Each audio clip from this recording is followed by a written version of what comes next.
Hi everyone, in front of me I've got ZTE Blade A53 Plus, and let me share with you how to reset network preferences on this device.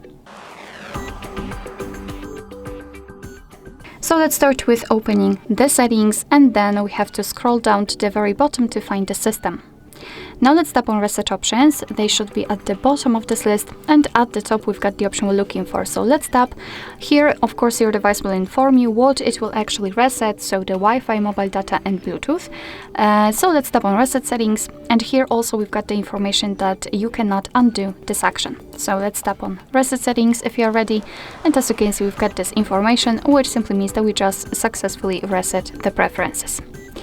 Alright, so that will be all. Thank you so much for watching. I hope that this video was helpful, and if it was, please hit the subscribe button and leave the thumbs up.